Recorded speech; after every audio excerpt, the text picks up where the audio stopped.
हरिवंश पुराण जी का स्वाध्याय हम सभी कर रहे हैं। आचार्य जिनसेन जी द्वारा विरचित। मंगलम भगवान वीरो मंगलम गौतमो गणी मंगलम कुंद कुंदाद्यो जैन धर्मोस्तु मंगलम। नमो अरिहंताणम नमो सेताणम नमो आयर्याणम नमो उवज्जायाणम नमो लोए सवसाहुणम। पंच परमेष्ठी भगवान की जय। अगले 45 मिनट के लिए सभी प्रकार के पापों का त्याग करके सभी 9 बार नमोकार मंत्र पढ़ लें।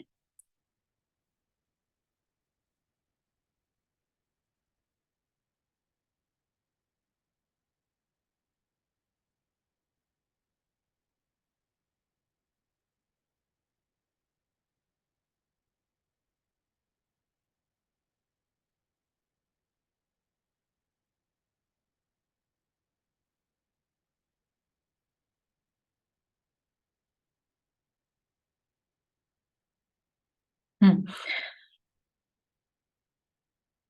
तो हमने कल की क्लास में देखा था, कल के जो हमारा मैटर था उसमें देखा था कि कंस का इंट्रोडक्शन था। कंस कौन थे?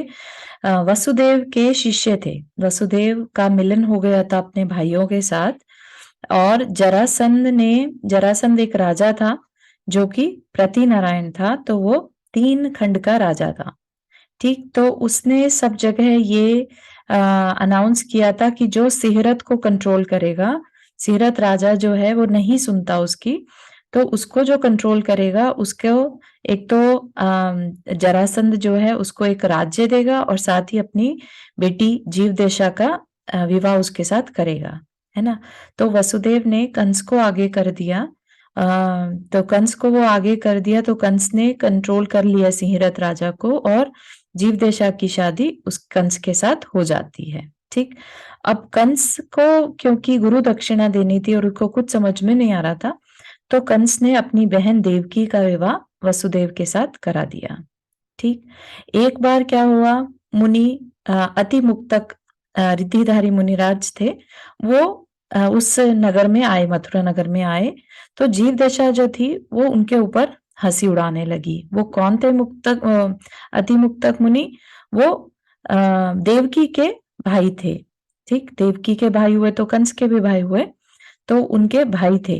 ठीक, और उनके ऊपर हंसी उड़ाने लगी। तो उस पर अति मुक्तक मुनिराज ने बोला कि तुम अभी जो हंस रही हो ये बहुत, तुम्हें पता नहीं है कि क्या अनर्थ होने वाला है। ठीक है, कितना दुख का समय है और तुम हंस रही हो। तो उन्होंने कहा कि जो देवकी का पुत्र होगा वो तुम्हारे पति और पिता को मारने वाला होगा। ये सुन के वो एकदम घबरा गई और भागी भागी मतलब कंस के पास गई। तो कंस को जब ये पता चला तो उसने वसुदेव से जो एक वर वसुदेव ने कंस को दिया था वो मांगा, और उसमें क्या मांगा कि देवकी का जब डिलीवरी हो तो वो मेरे घर पे हो। ठीक है, तो क्या उसका इंटेंशन क्या था? उसका इंटेंशन था कि उसका बच्चे को होने ही नहीं देना, है ना। होएगा तो हाथों हाथ उसको खत्म कर दिया जाएगा। ठीक, तो ऐसा वसुदेव ने क्योंकि वर दे रखा था तो उन्हें हाँ कर दिया। बाद में उसे पता चला कि इसकी क्या इंटेंशन है, तो उसको बड़ा खराब लगा, और उन्होंने वसुदेव और देवकी ने जाके जो अति मुक्तक मुनिराज थे उनके पास गए और उनसे पूछा कि ऐसा क्या कारण है जिसकी वजह से, पहली बात तो कंस अपने पिता के साथ भी बड़ा दुर्व्यवहार कर रहा था। उसने राजा उग्रसेन जिसका कि वो पुत्र था उनको पकड़कर और नगर के द्वार के ऊपर एक जेल में बंद कर दिया। ठीक, तो उसका ये जानना था कि भाई कंस इतना क्रूर क्यों है ना। और फिर अपने पुत्रों के पूर्व भाव के बारे में पूछने का उन्होंने मन बनाया। ठीक, तो उस पर जो अति मुक्तक अवधि ज्ञानी मुनिराज थे उन्होंने बताया कि जो राजा उग्रसेन है ना, उनके नगर में एक वशिष्ठ नाम का तापस रहता था, और उसकी बहुत बड़ी जटाएं हो गई, पानी में एक टांग पे खड़ा होके वो तपस्या करता था। तो वहां पर जो दासियां पानी भरने जाती थी, पनिहारिनें बोलते थे, तो उनमें से एक पनिहारिन को दूसरी ने बोला कि तुम इनको नमस्कार करो, और वो पनिहारिन जो थी वो कहती है नहीं मुझे नहीं करना, है ना, बट स्टिल उसका जबरदस्ती नमस्कार करवा दिया जाता है। तो उस पर वो रुष्ट होकर कहती है कि तुमने मेरा मेरे को एक धीवर, धीवर होता है मछली पकड़ने वाला, तो कि तुमने मुझे एक धीवर के चरणों में झुकवाया है। तो उसपे जो था वो जो तापसी था वशिष्ठ नाम का, वो बड़ा कुपित हो जाता है, गुस्सा आता है उसको और वो राजा के पास जाता है, राजा उग्रसेन के पास। और जिसकी की वो दासी थी उस सेठ के नाम पे पहले तो इल्जाम लगाता है कि महाराज जिंदत सेठ ने मुझे बिना कारण गाली दी। तो जिंदत सेठ ने कहा कि मैं तो तुम्हें जानता भी नहीं, मैं कैसे गाली दे सकता हूँ। तो फिर उसने बोला कि नहीं, तुम्हारी दासी ने मुझे धीवर कहा, है ना, धीवर मतलब मछली पकड़ने वाला। ठीक, तो राजा ने दासी से पूछा कि तुमने क्यों ऐसा कहा। तो उसने कहा कि ये जो है तापसी, इसमें खुद में अशुद्धि है, बहुत ज्यादा अशुद्धि है, वो कैसे एक साधु कहलाया जा सकता है ना। और आपको अगर यकीन ना हो तो आप इसकी जटाओं को देख लो, इसकी जटाओं में चेक किया तो छोटी छोटी मछलियां निकली। तो बेसिकली वही होता है ना कि मछली पकड़ने वाला धीवर, और वो तापसी साधु जो बना हुआ था वो, उसकी जटाओं में भी मछलियां थी। तो फिर उसकी बात को मानना पड़ा सबको कि इसने सही कहा था। तो अब वो क्या हुआ, उसको क्रोध तो आया, लेकिन वो वहां से चला गया। ठीक, और जाके बनारस के बाहर जाकर गंगा के किनारे पर तप करने लगा। एक दिन वहां पर 500 शिष्यों के साथ वीरभद्र मुनिराज आए। ठीक, तो उन्होंने उससे पूछा कि भाई तुम ये अज्ञानी तप क्यों कर रहे हो। तो वशिष्ठ ने कहा, मैं अज्ञानी कैसे हूं। तो फिर उन्होंने बताया कि जो तुम कर रहे हो, अग्नि जलाकर ये जो तप कर रहे हो, ये ज्ञानी के लक्षण नहीं है ना। इसके बाद का हमारे पास पेज नहीं था, जो कि बाद में अभी उमा बेन ने शेयर किया है, तो अपन उसमें से देख लेते हैं। ठीक, तो जो अग्नि का एक जीव है उसमें पंचाग्नि। तो चारू वो जो हंस रही थी वो लड़की कौन थी? वो लड़की जिंदत सेठ की पनिहारिन थी, दासी थी, जो पानी भरने का काम करती है, वो थी। ठीक, ठीक है। तो उन्होंने क्या कहा कि जो अग्निकायिक है उनमें पंचेंद्रिय जीव मरते हैं, अग्निकायिक खुद में एक इंद्रिय जीव है ना। और पृथ्वी, जल, अग्नि, वायु और वनस्पति, इन 5 स्थावरों तथा अन्य त्रस प्राणियों का विघात होने से अज्ञानी जीव के प्राणी संयम कैसे हो सकता है। ठीक है, हो सकता है बहुत छोटा प्रिंट दिख रहा हो, तो सुन लीजिए बस। ठीक है, तो जो इनका घात करते हैं उनके प्राणी संयम, संयम नाम की कोई चीज नहीं है ना। प्राणी संयम मतलब दूसरे को कष्ट नहीं पहुंचाना। तो ऐसे जीव को हम ज्ञानी तो नहीं कह सकते ना, जिनमें प्राणी संयम नहीं है। जैसे कि आज की डेट में अगर हम भी हैं तो हम भी प्राणी संयम नहीं है हमारे अंदर, हम अभी भी जो 5 स्थावरों और त्रस जीवों का घात करते हैं, है ना। तो इसलिए हमें भी संयमी नहीं कह सकते, राइट। इस प्रकार जो विरक्त होकर भी मिथ्या दर्शन, मिथ्या ज्ञान और मिथ्या चारित्र को मानने वाला है, उसके सम्यक ज्ञान पूर्वक होने वाला इंद्रिय संयम भी कैसे हो सकता है। मतलब क्या कि जो विरक्त होकर भी, मतलब सब कुछ छोड़ तो दिया, बन गए साधु तापसी, है ना। उनका सारा जो परिवार वगैरह, उनके पास कुछ नहीं रहता, लेकिन उनके पास अभी भी मिथ्या दर्शन, मिथ्या ज्ञान और मिथ्या चारित्र होता है, जिसके कारण उनका जो संयम है वो इंद्रिय संयम नहीं रहता, है ना। वो असंयमी ही कहलाते हैं। तो खाली अपना परिवार छोड़ देना, धन छोड़ देना, खाली छोड़ देने से हम अपने आप को संयमी नहीं कह सकते। क्यों? क्योंकि संयम होना भी किसके लिए कैसे जरूरी है? सम्यक ज्ञान पूर्वक होना जरूरी है। पहले हमें ये तो पता चले कि जो पंच इंद्रिय और जो एक इंद्रिय जीव हैं उनमें भी जीवत्व है, हम उन्हें कष्ट ना पहुंचाएं। तो जब हम प्राणी संयम को फॉलो करते हैं तभी हम संयमी कहलाते हैं। ठीक है, तब तक हमारे अंदर संयम नहीं होता। इसीलिए जो चारित्र है वो पंचम गुण स्थान से शुरू होता है, जहां पर कि हम ये अणुव्रत और कि हम एटलीस्ट हम त्रस जीवों का घात नहीं करेंगे, ऐसा नियम ले लेते हैं, तब हम पंचम गुण स्थानवर्ती कहलाते हैं, राइट। तो एटलीस्ट इतना तो हो हमारे पास, तब तो हम संयमी कहलाएंगे, है ना। तो हम पंचम गुण स्थानवर्ती जो है हम उनकी थोड़ी बहुत उनका सम्मान कर सकते हैं, लेकिन यहाँ पर क्या है, ये तापसी तो कंप्लीटली मिथ्या दर्शन है उसके पास, मिथ्या ज्ञान, मिथ्या चारित्र, तो वो तो कहीं से भी संयमी नहीं है।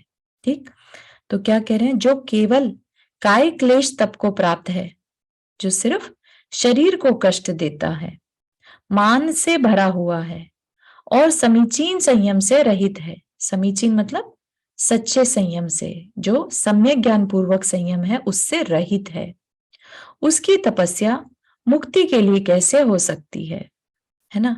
तो मोस्टली क्या होता है, आप कभी किसी को अगर मेडिटेशन करते हुए भी देखें तो ये जरूरी नहीं है कि वो अपने आत्म कल्याण के लिए मेडिटेशन कर रहा है। हो सकता है वो किसी सिद्धि के लिए, मंत्र सिद्धि के लिए जाप कर रहा हो सकता है किसी सांसारिक सुख की प्राप्ति के लिए मेडिटेशन कर रहा हो, ध्यान कर रहा हो, है ना। तो जब तक अंदर से हमारा गोल सेट नहीं होगा क्लियर, तब तक हम किसी तपस्वी को ये नहीं कह सकते कि ये सही दिशा में जा रहा है। ठीक है ना। तो यहाँ पर वो क्या कह रहे हैं, समीचीन संयम होना जरूरी है, तो सम्यक दृष्टि होना जरूरी है। एक जैन मार्ग ही सन्मार्ग है। जैन मार्ग कहिए, जिन मार्ग कहिए, जो जिन धर्म को माने वो जैन मार्ग है ना, वही सन्मार्ग है। उसी में संयम, तप, दर्शन, चारित्र और समस्त पदार्थों को प्रकाशित करने वाला ज्ञान प्राप्त हो सकता है। समस्त पदार्थों को प्रकाशित करने वाला ज्ञान कौन सा ज्ञान? केवल ज्ञान, है ना। केवल ज्ञान मतलब ये नहीं कि सिर्फ ज्ञान, केवल मतलब यहाँ पर ओनली नहीं, यहाँ पर इनफाइनाइट, राइट। ऐसा ज्ञान जिससे सारे तीनों लोकों के, तीनों काल के सभी जीवों की सभी पर्याय, जो हमने अभी पढ़ रहे हैं ना जैन तत्व विद्या में, द्रव्य, गुण और पर्याय, तो जितने भी द्रव्य, उनके सारे गुण और सारी पर्याय को वो एक साथ देख सकते हैं। ऐसा केवल ज्ञान, ऐसा ज्ञान कब हासिल हो सकता है? जो सही मार्ग पर चल रहा हो, या ये कह लीजिए जो मोक्ष मार्ग पर चल रहा हो, है ना। और मोक्ष मार्ग क्या है? सम्यक दर्शन, ज्ञान, चारित्राणि मोक्ष मार्ग, राइट। तो उसमें क्या आ गया हमारा? संयम, तप, दर्शन और चारित्र, इनको पालन करेंगे तब जाके हमें केवल ज्ञान की प्राप्ति हो सकती है ना। तो ये जो है वीरभद्र मुनिराज उस तापसी को समझा रहे हैं, हे तापस, तुम जानते हो तुम्हारा पिता मरकर सांप हुआ है और ज्वालाओं तथा धूम की पंक्ति से व्याप्त इसी ईंधन में जल रहा है, क्योंकि उसने अपने सामने ही अग्नि जला रखी थी। कि वो कह रहे हैं कि तुम्हारा पिता जो था वो मर के सांप हुआ और अब तुम्हारे सामने जो अग्नि जल रही है इसी में ही फिर से जल रहा है, क्योंकि तुम बिल्कुल भी प्राणी संयम नहीं रखे हुए हो। तुमने इस अग्नि को जलाया तो, लेकिन ये ध्यान नहीं दिया कि इसमें बड़े बड़े पंच इंद्रिय जीव भी जल रहे हैं। आचार्य के इस प्रकार कहने पर तापस ने कुल्हाड़ा से उस काष्ठ को चीर कर देखा तो उसके अंदर सांप जलता हुआ छटपटा रहा था। तदनंतर आचार्य ने फिर कहा कि तेरे पिता का नाम ब्रह्मा था और वह तेरे ही समान तापस के धर्म का पालन करता था, उसी से उसको यह कुगति हुई है। तापसी था तो तापसी का कोई कल्याण नहीं हो सकता, उसके कारण वह कुगति को प्राप्त हुआ। आचार्य के मुख से यह सब जानकर वशिष्ठ तापस को जान पड़ा कि मैं अज्ञानी हूं और जैन धर्म सम्यक ज्ञान से परिपूर्ण है ना। तो जिसको थोड़ा सा भी मंद कषाय हो तो बात थोड़ी बहुत समझ में आ जाती है। तो उस तापसी को भी समझ में आ गया कि वो अज्ञानता कहाँ हो रही है उससे, है ना। उसने बात को नहीं समझकर सिर्फ तपस्या करनी शुरू कर दी, जो कि काय क्लेश था सिर्फ, राइट। तो उसको जब समझाया गया तो फिर उसको समझ में आया कि जैन धर्म या जिन धर्म ही सही ज्ञान के साथ है। अतः उसने उन्हीं वीरभद्र गुरु के पास जैन दीक्षा धारण कर ली। उनके साथ अनेक मुनि तपस्या करते थे, परंतु लाभ अंतराय कर्म के उदय से उन सब में एक वशिष्ठ मुनि ही भिक्षा के लाभ से वर्जित रह जाते थे, अर्थात उन्हें भिक्षा की प्राप्ति बहुत कम होती थी, है ना। भिक्षा मतलब आहार नहीं मिलता था, अंतराय था। लाभ अंतराय में भोजन, अच्छा भोजन मिलना भी हमारे किसी पूर्व पुण्य कर्म के उदय से होता है।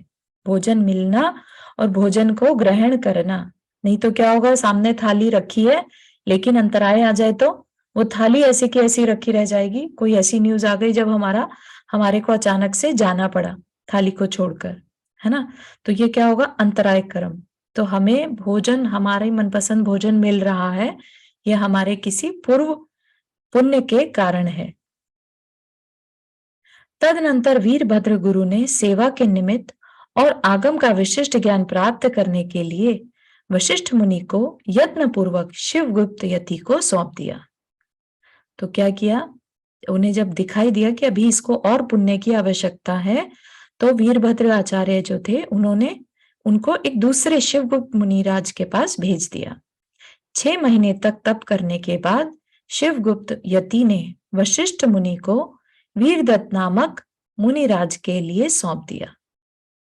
वीरदत्त मुनि ने भी 6 माह अपने पास रखकर उन्हें सुमति नामक मुनि के लिए सौंप दिया और सुमति मुनि ने भी 6 मास तक उनका अच्छी तरह पालन किया। ठीक, तो डिफरेंट डिफरेंट मुनिराजों के संग में वो अलग अलग तरह की तपस्या करने लगा। तदनंतर अनेक गुरुओं के पास रहने से जो मुनि धर्म की विधि को अच्छी तरह जानने लगे थे और परिचय सहन करने का जिन्हें अच्छा अभ्यास हो गया था, ऐसे वशिष्ठ मुनि पृथ्वी पर प्रसिद्ध एक विहारी हो गए, यानी अकेले ही विचरण करने लगे। ठीक, तो अब क्योंकि वो हर तरह के परिचय सहन कर पा रहे थे, तो अकेले ही घूमने लगे। अतःनंतर महातपस्वी वशिष्ठ मुनि कदाचित विहार करते हुए मथुरा आए। तो ये जो अभी किसकी कहानी चल रही है, तापसी वशिष्ठ कौन, किसका जीव है? कंस का। बहुत सही, कंस का जीव है ना? तो ये अब वापिस से अपने उस पे जाते हैं अपन, पीडीएफ। तो वहां पर मथुरा गए और वहां राजा तथा प्रजा ने बड़ी प्रतिष्ठा के साथ उनकी पूजा की। एक समय वे बड़ी प्रसन्नता से पर्वत के मस्तक पर आतापन योग धारण कर विराजमान थे कि उनके तप से वशीभूत हुई 7 देवियां पास आकर कहने लगी कि हम लोग आपका क्या कार्य करें, है यार ना? वो एक यार वो जो उनको समझाया था कि इसमें सांप है, तो वो समझ गए थे, वो मेरा छोटा बेटा था हाँ हाँ, उनको समझाने से उन्हें समझ में आ गया था। वो तापसी से फिर जिन दीक्षा ले ली थी। ठीक है, बस इतना ही है। ओके, ठीक है, तो वो अब आतापन योग मतलब धूप में बैठकर योग करना ऐसा कर रहे थे। तो उनके तप से क्या हुआ, कुछ रिद्धियां सिद्धियां हो गई। सिद्धियां, जब कुछ जो देवियां हैं, व्यंतर देवियां जो रहती हैं, वो अगर उनकी दासी बन जाए तो उसको क्या कहते हैं, सिद्धियां, राइट? तो 7 देवियां उनकी दासी हो गई और बोली कि हम क्या काम कर सकते हैं आपके लिए। तपोधन वशिष्ठ मुनि ने यह कहकर उन देवियों को वापस कर दिया कि मेरा कोई काम नहीं है। अंत में उनके अधीन हुई वे वन देवियां चली गई। आहार की इच्छा से रहित वशिष्ठ मुनि 1 माह के उपवास का नियम लेकर तपस्या कर रहे थे। उन्होंने एक मतलब माह में एक ही बार आहार करना ऐसा नियम ले रखा था। इसलिए समस्त प्रजा पारणाओं के समय उन्हें आहार देना चाहती थी, परंतु राजा उग्रसेन ने किसी समय नगरवासियों से यह याचना की कि मासोपासी मुनिराज के लिए पारणाओं के समय मैं ही आहार दूंगा, और इसी भावना से उसने मथुरा में रहने वाले सब दाताओं को आहार देने से रोक दिया। ठीक, मुनिराज एक एक मास बाद 3 बार पारणाओं के लिए आए, परंतु तीनों बार राजा प्रमादी बन आहार देना भूल गया। भले ही कारण कुछ भी रहा हो, लेकिन मुनिराज को आहार नहीं दिया। पहली पारणा के समय जरासंध का दूत आया था, सो उसकी व्यवस्था में निमग्न हो आहार देना भूल गया। दूसरी पारणा के समय आग लग गई, सो उसकी व्यवस्था में संलग्न होने से प्रमादी हो गया। और तीसरी पारणा के समय नगर में हाथी ने शोभ मचा दिया, इसलिए उसके व्यासंग से प्रमादी हो आहार देना भूल गया। व्यासंग मतलब व्यवस्था में उसको संभालने के चक्कर में प्रमादी हो आहार देना भूल गया। मुनि आहार के लिए समस्त मथुरा नगरी में घूमे, परंतु कहीं आहार प्राप्त नहीं हुआ। अंत में श्रम से पीड़ित हो नगर के द्वार में विश्राम करने लगे। उन्हें देख किसी नगरवासी ने कहा कि हाय, बड़े खेद की बात राजा ने कर रखी है। इन मुनिराज के लिए वह स्वयं आहार देता नहीं और दूसरों को मना कर रखा है। यह सुनकर मुनिराज को क्रोध आ गया। उन्होंने उसी समय पहले आई हुई देवियों का स्मरण किया। स्मरण करते ही देवियां आ गईं। उन्हें देख मुनि ने कहा कि आप लोग अन्य जन्म में मेरा काम करें। मतलब इस जन्म में तो नहीं, लेकिन अगर आपको मेरा कुछ करना है तो दूसरे जन्म में मेरी हेल्प करना। मुनि की आज्ञा स्वीकृत कर देवियां वापस चली गईं और मुनिवन की ओर प्रस्थान कर गए। राजा उग्रसेन का अपमान करने के लिए वशिष्ठ मुनि ने यह उग्र निदान बंद कर लिया कि मैं उग्रसेन का पुत्र होकर इसका बदला लूं। है ना? तो कितनी बड़ी बात है कि मुनिराज होकर भी क्रोध के वशीभूत इतना क्रोध आ गया कि इस राजा के कारण मैं भूख से तड़प रहा हूं, मैं इसका बदला इसका पुत्र बन के लूंगा। तो कई बार अपन देखते हैं ना कि बहुत किसी किसी परिवार में पुत्र बहुत तकलीफ देते हैं, है ना? तो ये समझ लीजिए कि वो उनके किसी पूर्व भाव का ही फल उन्हें इस भाव में मिल रहा है। ठीक है ना? निदान के कारण वे मुनि पद से भ्रष्ट हो मिथ्यात्व गुण स्थान में आ गए और उसी समय मरकर राजा उग्रसेन की रानी पद्मावती के उदर में निवास करने लगे। जब कंस का जीव पद्मावती के गर्भ में था, तब पद्मावती का शरीर एकदम दुर्बल हो गया। एक दिन राजा ने उससे एकांत में पूछा कि कांते, तुम्हारा दोहला क्या है? मतलब तुम्हारा मन क्या करता है जिसके कारण तुम सूख कर काटा हुई जा रही हो?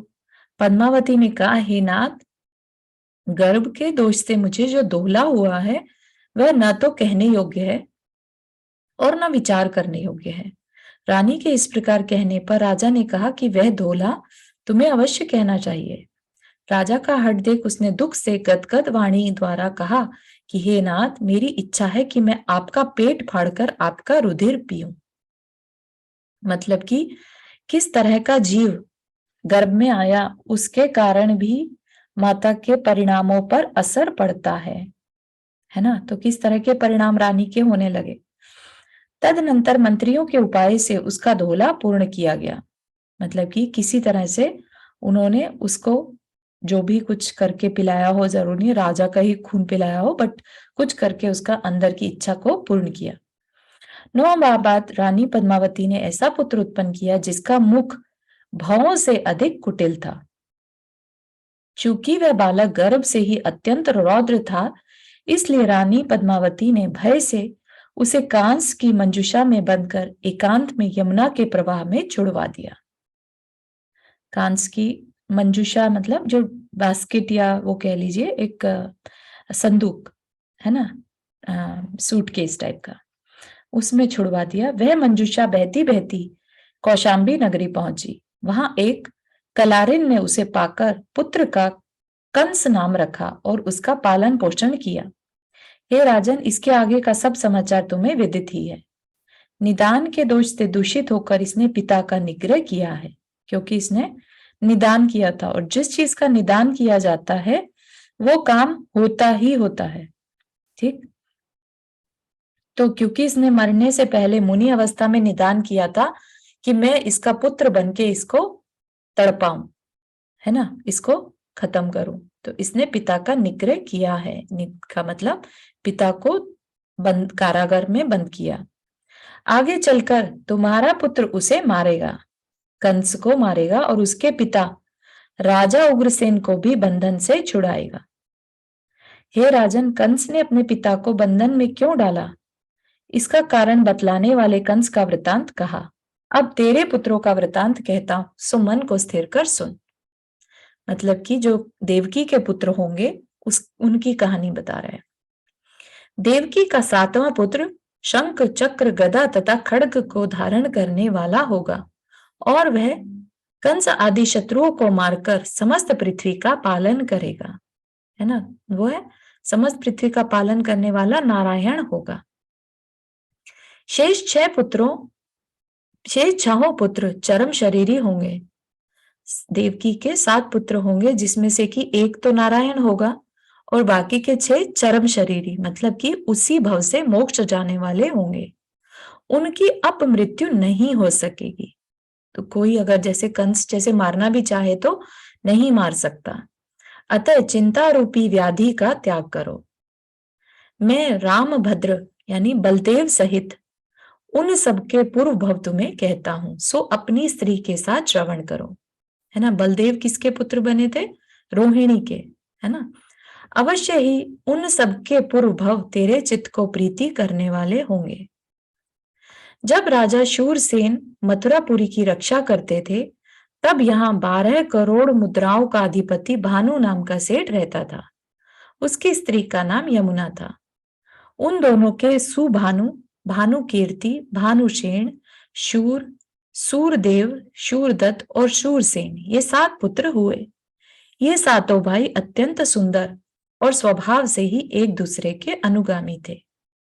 उन सातों पुत्रों की क्रम से कालिंदी, तिलका, कांता, श्रीकांता, सुंदरी, द्युति और चंद्रकांता ये 7 स्त्रियां थी जो उच्च कुलों की कन्याएं थी। कदाचित भानु सेठ ने अभयनंदी गुरु के समीप और उसकी स्त्री यमुना ने जिनदत्ता आरिका के समीप दीक्षा ले ली। सातों भाइयों ने जुआ और वेश्याव्यसन में फंसकर पिता का सब धन नष्ट कर दिया। जब उनके पास कुछ भी नहीं रहा, तब सब भाई चोरी करने के लिए उज्जैनी नगरी गए। उज्जैनी के बाहर एक महाकाल नाम का वन है। वहां संतति की रक्षा के लिए छोटे भाई को रखकर शेष 6 भाई निशंक हो रात्रि के समय नगरी में प्रविष्ट हुए। तो एक भाई जो सबसे छोटा था उसको बाहर ही रोक दिया कि भाई हम में से कोई तो बचे, है ना। और 6 जो बड़े भाई थे वो सबके सब चोरी करने के लिए नगरी में प्रविष्ट किया। उस समय उज्जैनी का राजा वृषभध्वज था। उसकी स्त्री का नाम कमला था। राजा वृषभध्वज का दृढ़ मुष्टि नाम का एक उत्तम योद्धा था। उसकी स्त्री का नाम वप्रश्री था। उन दोनों को वज्रमुष्टि नाम का पुत्र था। युवा होने पर जब वह काम से पीड़ित हुआ, तब उसने राजा विमल चंद्र से उनकी विमला रानी से उत्पन्न मंगी नामक पुत्री उसके लिए दिलवा दी। मंगी वज्रमुष्टि के लिए बहुत प्यारी थी। तो जो राजा वृषभध्वज का एक उत्तम योद्धा था, उसके पुत्र के साथ मंगी का विवाह हुआ। वह वीणा की तरह सदा उसी के साथ रहती थी और शुश्रूषा सेवा से युक्त हो सास के अनुकूल आचरण नहीं करती थी, अर्थात सास की कभी सेवा नहीं करती थी। इसलिए उसकी सास मन ही मन बहुत कलुषित रहती थी और निरंतर उसके नाश का उपाय सोचती रहती थी। एक दिन वह छल से उसके मारने का उपाय सोचते हुए बैठी थी कि इतने में वसंत उत्सव का समय आ गया और उसका पुत्र वज्रमुष्टि प्रमद वन में क्रीड़ा करने के लिए राजा के साथ पहले चला गया तथा मंगी से कहा गया कि हे मंगी, तो शीघ्र ही मेरे पीछे आ जाना। इधर सास ने मंगी को वसंत उत्सव में नहीं जाने दिया। उस दुर्बुद्धि ने एक घड़े में धूपिन जाति का जहरीला सांप पहले से बुला रखा था। अवसर देख उसने मंगी से कहा कि तू वसंत उत्सव में नहीं जा सकी, इसलिए दुखी ना हो। मैंने तेरे लिए पहले ही सुंदर माला बुला रखी है, जा उस घड़े में से निकाल कर पहन ले। बोली भाली मंगी ने माला के लोभ से घड़े में ज्यों ही हाथ डाला, त्यों ही उस धूपिन सर्प ने उसे डंस लिया। मंगी विष के वेग से तुरंत ही मूर्छित हो गई और सास ने उसे अपने भृत्यों द्वारा, मतलब अपने नौकरों द्वारा, उस महाकाल नामक शमशान में, जो यमराज के लिए भी भय उत्पन्न करने वाला था, छुड़वा दिया। वज्रमुष्टि जब रात्रि को घर आया और सब वृत्तांत उसे मालूम हुआ, तो वह बड़े स्नेह से अपनी प्रिया मंगी को ढूंढने के लिए महाकाल शमशान में जा घुसा। उस समय उसके हाथ में एक चमकती हुई तलवार थी। उसी के बल पर वह निशंक होकर शमशान में घुसा जा रहा था। आगे चलकर उसने उस शमशान में रात्रि भर के लिए प्रतिमा योग लेकर विराजमान वरधर्म नामक मुनिराज को देखा।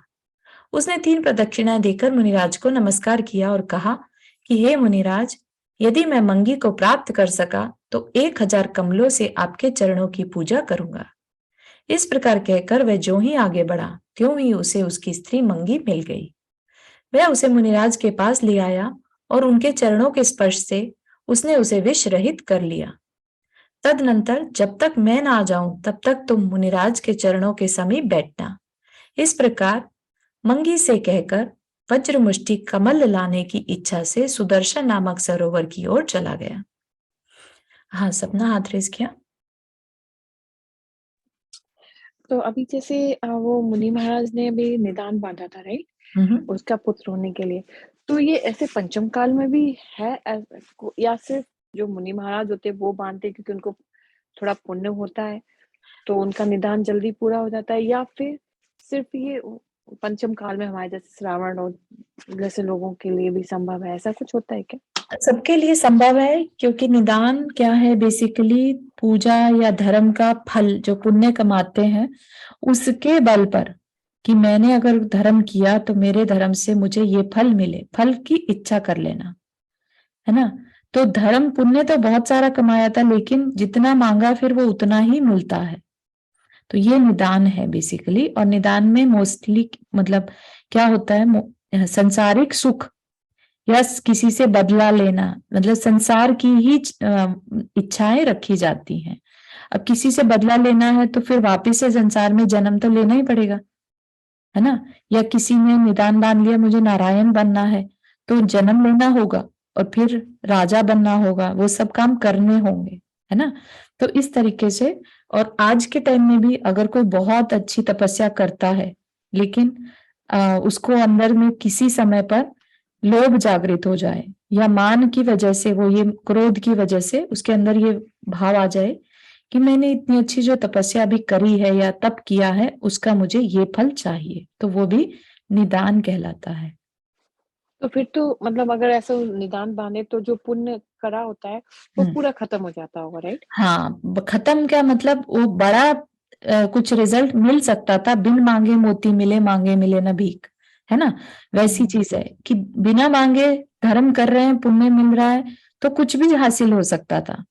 लेकिन अभी हमने क्या किया, मैंने जो धर्म किया उसके बदले, है ना, तो हमने उस पुण्य को कन्वर्ट कर लिया एक छोटी सी रिजल्ट। तो इवन हम वसुदेव का जो चरित्र पढ़ रहे हैं, तो वसुदेव ने भी निदान किया था, ठीक है ना। और यहाँ पर हमने देखा कि ये जो कंस का जीव है वह भी निदान करके ही बना था, है ना। और कृष्ण जी की स्टोरी सुनेंगे तो उसमें भी वो निदान ही करते हैं। ओके, ठीक है ना। तो निदान बेसिकली खराब है, यहाँ पर ये बात सीखने की है कि हम सिर्फ धर्म करते जाएं, हम वो उससे कुछ इच्छा ना करें, है ना। वैसा हमें मानना होगा। तो जो वज्र मुष्टि था वो 1000 कमल क्योंकि उसने कहे थे तो वो लेने चला गया, और उसने कहा जब तक मैं ना आ जाऊं यहीं बैठी रहना, है ना। पास ही छिपा हुआ शूरसेन, शूरसेन कौन था, जो 7 भाई थे ना, उसमें से पहले जो सबसे बड़ा था वो शूरसेन। पास ही छिपा हुआ शूरसेन मंगी के प्रति वज्र मुष्टि का महान स्नेह देख चुका था, इसलिए उसने उसके मन का भाव जानने की इच्छा से उसे अपना रूप दिखाया। वह सुंदर तो था ही, वह अपने अभिप्राय को छिपाकर उसके साथ मीठी मीठी बातचीत और गुप्त सलाह करने लगा। मंगी उसे देखते ही काम से विहल हो गई। उसी विहल दशा में उसने शूरसेन के पास जाकर कहा कि हे देव, आप कृपा कर मुझे स्वीकृत कीजिए। मंगी की प्रार्थना सुनकर शूरसेन ने कहा कि जब तक तुम्हारा पति जीवित है तब तक मैं ऐसा कैसे कर सकता हूँ। हे प्रिय, मैं इस शक्तिशाली सुभट से अवश्य ही डरता हूँ। इसके उत्तर में अनुराग से भरी मंगी ने कहा, हे नाथ, आप इसका भय नहीं कीजिए, मैं इसे तो तलवार से अभी मार डालती हूँ। शूरसेन ने उत्तर दिया कि यदि ऐसा है तो मुझे स्वीकार है। इस प्रकार कहकर वह कार्य देखने की इच्छा से वहीं छिपकर खड़ा हो गया, है ना। तो शूरसेन को तो पहले ही मालूम था कि ये मंगी जो है वो धोखा देने वाली है, वो सिर्फ उसकी जो वास्तविकता है वो बाकी भाइयों को दिखाना चाहता था। तदनंतर वज्रमुष्टि ने आकर मुनिराज के चरणों की पूजा की, और पूजा करने के बाद जो ही वह नमस्कार करने लगा त्यों ही मंगी ने उसके सिर पर तलवार छोड़ना चाही, परंतु शूरसेन ने शीघ्र ही आकर तलवार छीन ली। शूरसेन को यह दृश्य देखकर संसार से वैराग्य हो आया, इसलिए वह अपने आप को प्रकट किए बिना ही वहां से चला गया। मंगी उसके स्पर्श से शंकित हो गई, इसलिए अपना दोष छिपाने के लिए वह माया बताती हुई पृथ्वी तल पर गिर पड़ी। माया बताती हुई मतलब झूठ बोल दिया, है ना, क्योंकि शूरसेन तो वहां से चला ही गया, तो अब उसने अपने आप को बचाने के लिए झूठ बोल दिया। वज्र मुष्टि को मंगी के इस दुष्कृत्य का पता नहीं चल पाया, इसलिए वह उससे पूछता है कि प्रिय, क्या यहाँ तुम्हें किसी ने डरा दिया है? यहाँ भय का तो कुछ भी कारण दिखाई नहीं देता। इस प्रकार भय से पीड़ित मंगी को सचेत कर वज्रमुष्टि ने मुनिराज को नमस्कार किया और तदुपरांत वह स्त्री को साथ ले घर चला गया। तदनंतर शूरसेन के जो 6 भाई चोरी करने के लिए गए थे, उन्होंने चोरी से प्राप्त हुए धन के बराबर हिस्से कर शूरसेन से कहा कि अपना हिस्सा उठा लो। शूरसेन ने हिस्सा लेने के प्रति अनिच्छा प्रकट करते हुए कहा कि लोग स्त्रियों के पीछे ही नाना प्रकार के अनर्थ करते हैं और स्त्रियां वज्रमुष्टि की स्त्री के समान होती हैं। इस वृतांत को देख सुनकर 6 छोटे भाइयों ने विरक्त होकर उसी समय वर धर्म गुरु के समीप दीक्षा ले ली और बड़ा भाई स्त्रियों के पास धन ले गया। जब उन भाइयों की 7 स्त्रियों ने वृतांत सुना तो उन्होंने भी विरक्त हो दीक्षा ले ली। अंत में बड़े भाई, तो I think I said wrong कि शूरसेन बड़ा भाई नहीं था। एक बार देख लेते क्या नाम था उसका।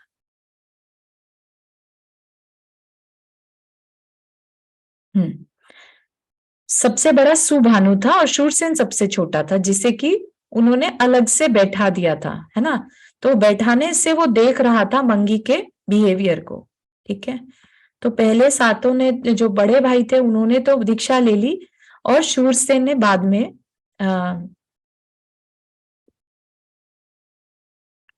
हाँ, तो जो छोटे भाई थे सबने दीक्षा ले ली। उन भाइयों की 7 स्त्रियों ने भी जो वृतांत लिया तो विरक्त हो दीक्षा ले ली। अंत में बड़े भाई सुभानु की बुद्धि भी ठिकाने आ गई, इसलिए उसने भी उन्हीं वर्धन गुरु के पास दीक्षा ले ली। तो 7 के 7 भाई जो थे दीक्षा ले ली।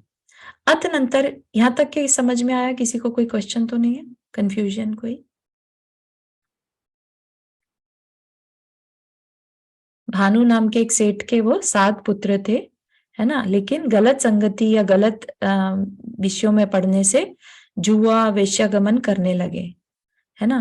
तो उस कारण से फिर बाद में जब उन्होंने मंगी का जो देखा, वो सब देखने के बाद विरक्त हो गए और दीक्षा ले ली, ठीक। अतनंतर किसी समय अपने गुरु के साथ विहार कौन था? सॉरी, मैं बीच में मेरा अट्रैक्शन दूसरा जगह भी चला जाता है। हाँ हाँ तो हाँ। कुमार कौन था? कौन? सॉरी, भानु कुमार कौन था? भानु सेठ था एक। हाँ। राजा के नगर में एक सेठ था, 12 करोड़ दिनारे जिसके पास थी, मतलब बहुत संपन्न था, है ना। लेकिन बाद में उसने दीक्षा ले ली, उसने और उसकी पत्नी ने। तो जो 7 उसके पुत्र थे वो जुए में पड़ गए। ठीक है, ठीक है, ओके। अब 7 ने दीक्षा ले ली, इन्होंने भी। अतनंतर किसी समय अपने गुरु के साथ विहार करते हुए वे 7 मुनि उज्जैनी आए। उनके दर्शन कर वज्रमुष्टि ने उनसे दीक्षा लेने का कारण पूछा। वज्रमुष्टि जिसकी की पत्नी मंगी थी। उत्तर में उन्होंने वज्रमुष्टि और मंगी का सब वृतांत कह सुनाया, जिसे सुन वज्रमुष्टि को बहुत खेद हुआ तथा उसी समय उसने दीक्षा ले ली। उसी समय आरिका जिनदत्ता के साथ विहार करती हुई पूर्वोक्त 7 आरिकाएं भी उज्जैनी आईं।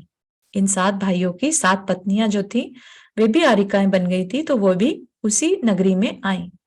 मंगी ने उनसे दीक्षा का कारण पूछा। उन्होंने जो उत्तर दिया उसे सुनकर मंगी को अपना पिछला सब वृतांत स्मृत हो आया, इसलिए उसने भी दृढ़ व्रत धारण कर दीक्षा ले ली। तदनंतर घोर तप के भार को धारण करने वाले 7 मुनिराज आयु के अंत में समाधि मरण कर सौधर्म स्वर्ग में 1 सागर की आयु वाले त्रायस्त्रिंश जाति के उत्तम देव हुए। घातकी खंड द्वीप के पूर्व भरत क्षेत्र में जो विजयार्थ पर्वत है, उसकी दक्षिण श्रेणी में एक नित्यालोक नाम का नगर है। उसमें किसी समय राजा चित्रचूल राज्य करता था। उसकी स्त्री का नाम मनोहरी था। बड़े भाई सुभानु का जीव उन्हीं दोनों के चित्रांगद नाम का पुत्र हुआ और शेष 6 भाइयों के जीव भी उन्हीं के क्रम से 3 युगलों के रूप में, मतलब 2-2 करके 3 बार पैदा हुए 6 भाई, गरुड़कांत, सेनकांत, गरुड़ ध्वज, गरुड़ वाहन, मणिचूल और हिमचूल नाम के 6 पुत्र हुए। 6 और 1 चित्रांगद 7। ये सभी आकाश में आनंद से विचरण करते थे तथा अत्यंत उत्कृष्ट थे। चित्रचूल के ये सभी पुत्र अत्यंत सुंदर थे, अनेक विद्याओं के प्राप्त करने में उद्यत थे और मनुष्य के मस्तक पर चूड़ामणि के समान स्थित थे। उसी समय मेघपुर नगर में सर्वश्री नाम का स्त्री का स्वामी धनंजय नाम का राजा राज्य करता था। राजा धनंजय और रानी सर्वश्री के एक धनश्री नाम की अत्यंत रूपवती कन्या थी। धनश्री का किसी समय स्वयंवर किया गया। स्वयंवर में समस्त विद्याधरों के पुत्र गए, परंतु कन्या ने उनमें अपने पिता के भांजे हरिवाहन को वरा। जब इसे अपने संबंधी के साथ ही विवाह करना था, तो स्वयंवर के बहाने छल पूर्वक हम लोगों को क्यों बुलाया, यह कहते हुए अन्य विद्याधर कन्या के पिता पर क्रुद्ध हो गए। तदनंतर उस कन्या की इच्छा रखते हुए भी विद्याधर परस्पर एक दूसरे का वध करने लगे। राजा चित्रचूल के पुत्र भी स्वयंवर में गए थे। इस निंदनीय क्षत्रिय वध को देखकर वे विचार करने लगे कि अहो, ये इंद्रियों के विषम विषय ही पाप के कारण है। इस प्रकार इंद्रियों के विषयों की निंदा कर भूतानंद जिनराज के समीप दीक्षित हो गए। तो सातों पुत्रों ने फिर से दीक्षा ले ली। सातों मुनिराज अंत में समाधि धारण कर महेंद्र स्वर्ग में 7 सागर की आयु के धारक सामानिक जाति के देव हुए और वहां की विभूति से चिरकाल तक सुख भोगते रहे। तदनंतर वहां से च्युत होकर बड़े भाई का जीव इसी भरत क्षेत्र के हस्तिनापुर नगर में किसी सेठ की बंधुमती स्त्री से शंख नाम का पुत्र हुआ। शेष 6 भाइयों के जीव इसी नगर के राजा गंगदेव की नंदयशा रानी से 3 युगल में के रूप में गंगदत्त, गंगरक्षित, नंद, सुनंद और नंदीशेर नाम के 6 सुंदर पुत्र हुए। ठीक, तो शंख अलग जगह पर सेठ के घर पैदा हुआ है ना, और जो बड़े भाई का जीव सुभानु का जीव था वो शंख बन के पैदा हुआ, और बाकी 6 जो थे वो राजा नंदयशा के यहाँ पैदा हुए। रानी नंदयशा के गर्भ में जब 7वां पुत्र आया, तब उसके अत्यंत दुर्भाग्य का उदय आ गया। तो 6 भाई तो वो वाले आ गए, है ना, और 7वां जब पुत्र आया तो दुर्भाग्य का उदय आ गया। उसे दुखी देख उससे उत्पन्न होने पर उस पुत्र को छोड़ दिया। दुर्भाग्य का उदय देखकर रानी ने उसे पुत्र को छोड़ दिया। निदान रेवती नामक धाय ने पालन पोषण कर उसे बड़ा किया। रानी नंदयशा ने इस त्याज्य पुत्र का नाम निर्नामक रखा था। यह निर्नामक श्रेष्ठी पुत्र शंख को बड़ा प्रिय था। एक दिन शंख निर्नामक को साथ लेकर नागरिक मनुष्यों के भरे हुए मनोहर उद्यान में गया।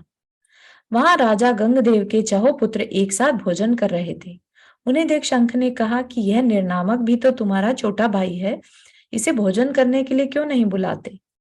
शंख की बात सुन राजपुत्रों ने निर्नामक को बुला लिया और वह भाइयों के साथ भोजन करने के लिए बैठ गया। उसी समय उनकी माता रानी नंदयशा कहीं से आ गई और उसने क्रोध से आग बबूला हो उसे लात मार दी। यह घटना से शंख को बहुत दुख हुआ। वह कहने लगा कि मेरे निमित्त से ही निर्नामक को यह दुख उठाना पड़ा है, अतः मुझे धिक्कार है। अंत में वह दुखी होता हुआ निर्नामक को लेकर राजा आदि के साथ वन में गया। वहां एकांत में द्रुमसेन नामक मुनिराज को देख शंख ने उनसे निर्नामक के पूर्व भव पूछे। मुनिराज अवधि ज्ञानी थे, अतः उसके भवांतर इस प्रकार कहने लगे, है ना।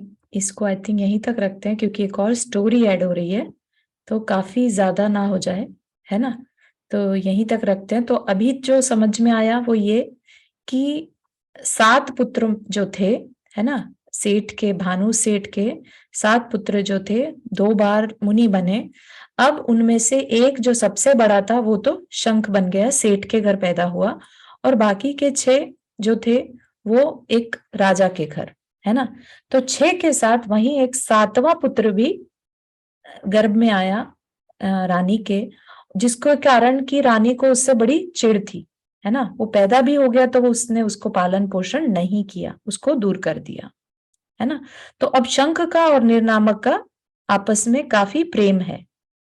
तो शंख ने मुनिराज से उसके पूर्वभव पूछे कि निर्नामक और नंदयशा ऐसे क्यों बिहेव कर रही है इसके साथ, है ना। तो उसकी कहानी फिर अपन पढ़ेंगे। भूमिका हाथ रेज किया। चारों यहाँ पे कंफ्यूजन है कि हम्म। वो जो आपने बताया कि 7 भाई थे, तो वो 7 भाई में 7वां भाई वो था ना, मंगी का जो हस्बैंड था, तो उसको नहीं, मंगी का नहीं। जिसको वो जिसने उसके वो शमशान में हाँ, जो वो हुआ था। नहीं, वो उसने भी दीक्षा ले ली थी, लेकिन उसका जीव इनके साथ नहीं अटैच हुआ। ये जो वो 7 भाई 8वां हैं, भाई था। अच्छा, वो 8वां भाई था। ओके। हाँ वो नहीं, अभी नहीं बताया उस बारे में। अभी क्या बताया कि जो सेठ के 7 पुत्र थे, है ना, जो कि जिसमें से कि शूरसेन सबसे छोटा था और हाँ। सुधानु सबसे बड़ा था, है ना। हाँ, उन दोनों हाँ। ने दीक्षा, उन 7 ने दीक्षा ली और देव बने, फिर वापिस से दीक्षा ली, फिर देव बने, है ना। फिर हाँ। देव बन के उनमें से जो शूरसेन, उनमें से वहां से बड़े भाई का जीव जो था, जो सुभानु का जीव था, वो सेठ के घर शंख नाम का पुत्र हुआ। हाँ, ठीक, ये समझ में आया। तो वो किसका बेटा था फिर? शूरसेन जिसको छुपके देख रहा था, वो जो शूरसेन, वज्र समथिंग जो था, मंगी और हाँ, वो वज्र हाँ, दृष्टि दीक्षा ले ली। अभी वो किसका पुत्र बनेगा वो नहीं बताया। पर वो शूरसेन का ही भाई था, राइट? नहीं, वज्र दृष्टि अलग था, वो मंगी का पति था। ठीक है, हाँ, पर वो भाई भाई था क्या? नहीं था। वो शूरसेन को, अगर आपको याद हो, तो जब 7 भाई चोरी करने गए तो उन्होंने हाँ। शूरसेन जो कि सबसे छोटा था उसको एक साइड में बिठा दिया। ठीक है, उन्होंने उसे कहाँ छुपाया था? उसको महाकाल वन में, उस शमशान में छुपा दिया था, जहां पर तो वो अच्छा, वो बैठकर, डिफरेंट ही था, वो डिफरेंट हाँ ही स्टोरी थी। ओके, तो वो दूर बैठकर मंगी की सारी स्टोरी देख रहे थे, देख रहा था। ओके, है ना। तो अब उसको आगे। क्यूरियोसिटी हुई कि इसके मंगी के अंदर में क्या चल रहा है, जानू तो सही, हाँ, है ना। हाँ, तो हाँ, वो ठीक चीज, है। Thank you. चलो ठीक है, तो इतना ही रखते हैं।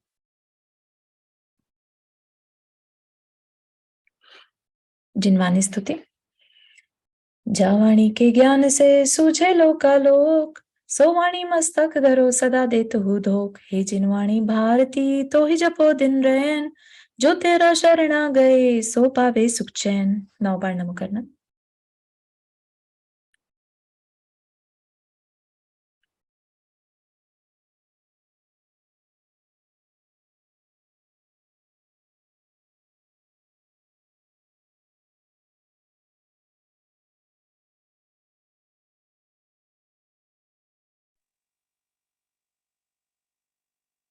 जय जिनेन्द्र सभी को।